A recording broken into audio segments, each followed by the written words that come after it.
ये बताइए, पाकिस्तान में ऑटो पॉलिसी की जब हम बात करते हैं तो वो यकीनी तौर से किसी भी आप मैन्युफैक्चरिंग के हवाले से बात करें तो फोकस ये होता है कि पाकिस्तान में ज़्यादा से ज़्यादा सनत बने, पाकिस्तान में जो है वो इंडस्ट्रियलाइजेशन हो। और ऑटो पॉलिसी को लेते हुए आपके जहन में क्या है? क्योंकि बजाय इसके कि पाकिस्तान में इंडस्ट्री इस ऑटो सेक्टर के हवाले से हम मैन्युफैक्चरिंग की साइड पे आते, हमारे यहाँ जो जो भी प्लांट्स हैं जो एग्जिस्टिंग है वो भी एक असेंबलर्स बन के रह गए हैं पाकिस्तान में। और खित्ते में दूसरे ममालिक में आप देखें वहाँ पे बाकायदा मैन्युफैक्चरिंग हो रही है। जी देखें, इसके अंदर भी मिथ है, कुछ हकीकत है और कुछ मिथ है। मैं आपको एक्सप्लेन करता हूँ।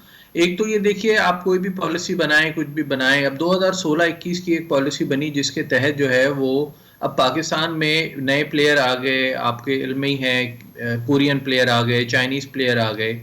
तो इस वक्त 13 असेंबलर्स या 13 मैन्युफैक्चरर्स हैं गाड़ी के जो पाकिस्तान में अपनी गाड़ियां बना रहे हैं। ये एक लाख की मार्केट जो इस वक्त रह गई है, इसके अंदर जो है ये बहुत ज़्यादा कंपटीशन, या आप कह लीजिए कि पाई साइज छोटा है और बहुत सारे प्लेयर्स उसके अंदर मौजूद हैं। तो हर एक को मुश्किल हो रही है, क्योंकि ये कैपिटल इंटेंसिव इंडस्ट्री है, इसके अंदर बड़ी इन्वेस्टमेंट होती है एक कोई भी मॉडल बनाने के लिए। और जब उसकी कॉस्ट एमोटाइज नहीं हो सकती, डेप्रिशिएट नहीं हो सकती मशीनरी, तो ये बड़ी प्रॉब्लम क्रिएट कर देता है। अब इसके साथ साथ एक और कंपटीशन ऐड हो गया है, और वो है यूज्ड कार का। पाकिस्तान में इस वक्त, ऐसे मैंने आपको बताया, 1 लाख गाड़ी भी मुश्किल है इस साल बने, मगर इस वक्त कोई एस्टिमेट ये है कि 30,000 से ज़्यादा गाड़ियां पाकिस्तान में इंपोर्ट होंगी यूज्ड कार। दुनिया में कहीं पे भी जहां गाड़ी की मैन्युफैक्चरिंग होती है, जैसे पाकिस्तान है, इस वक्त दुनिया में अगर आपको मैं बताऊं कोई 48-49 मुल्क हैं जहां पे गाड़ी बनती है, उसमें पाकिस्तान का नंबर 34वां है। अगर आप ओवरऑल पाकिस्तान की इंडस्ट्री को, अपनी अपनी बाकी सारे को, आप गवर्नेंस को और सारे जो इदारे पाकिस्तान में काम कर रहे हैं उनको, उनकी रैंकिंग अगर आप देखें तो वो कोई 150 नंबर पे है, कोई 160 नंबर पे है। मगर अगर आप पाकिस्तान की ऑटोमोबाइल इंडस्ट्री को देखें तो वो हम 34वें नंबर पे हैं दुनिया में। अब 34वें नंबर की इंडस्ट्री को आप जो है वो कंपटीशन एक कराएं अगर एक इस्तेमाल शुदा चीज़ से, तो ये बात तो नहीं बन सकती। और यूज्ड कार के ऊपर जो टैक्सेस और ड्यूटीज हैं वो नई गाड़ी जो पाकिस्तान में बनती है उससे भी कम है।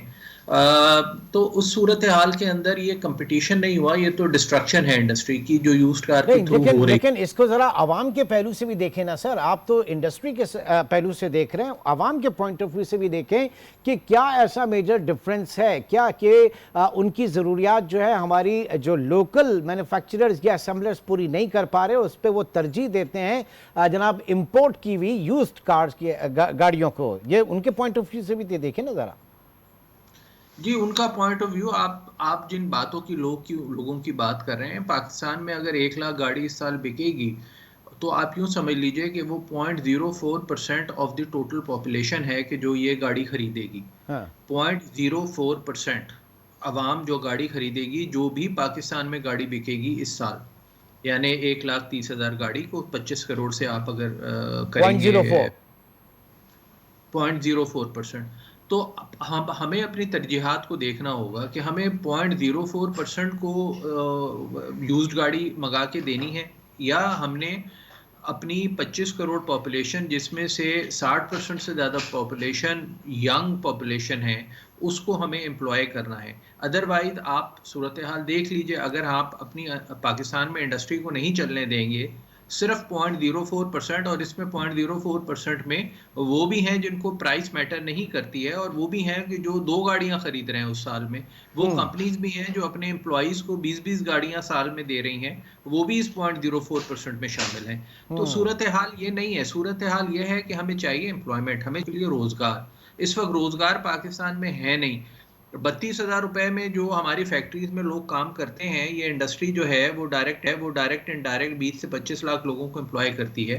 वो आम आदमी है, वो असल में स्टेक होल्डर है इस इंडस्ट्री के अंदर, कि जिसको नौकरी मिलती है गाड़ी बनने से। आप बाहर से एक यूज्ड कार खरीद के, एक डीलर जापान में, एक डीलर पाकिस्तान में बैठा है और एक ट्रांजेक्शन होती है, गाड़ी पोर्ट पे आती है, ड्यूटी पे होती है, उसको आप कंसेशन दे रहे हैं लोकल मैन्युफैक्चरिंग से ज़्यादा। दूसरी बात यह कि जो आपने कहा आम आदमी, देखिए, एक चीज की इब्तिदा ही गलत है। ये जो गाड़ी है यूज्ड कार, इसकी तो इंपोर्ट बैन है। पाकिस्तान में यूज्ड कार इंपोर्ट नहीं हो सकती है। हम्म। ये एक स्कीम है ओवरसीज जी। पाकिस्तानियों को जो दी गई, उस स्कीम के तहत जो है ये गाड़ी मिसयूज होती है और उनसे पासपोर्ट खरीदा जाता है और गाड़ी पाकिस्तान में पहुंच जाती है यस और वो एग्जैक्टली, आप कमर्शियली आप इस स्कीम को कमर्शियली आप जाके डील कर सकते हैं कहीं किसी भी जगह से। अगर बिल्कुल ऐसा ही है और खुलेआम हो रहा है और गवर्नमेंट की कोई रिट ही नहीं है कि वो एक स्कीम जो ओवरसीज पाकिस्तानी को मिसयूज होती हुई देखती है और गवर्नमेंट को कोई इसके अंदर ख्याल नहीं है कि क्या हो रहा है इससे।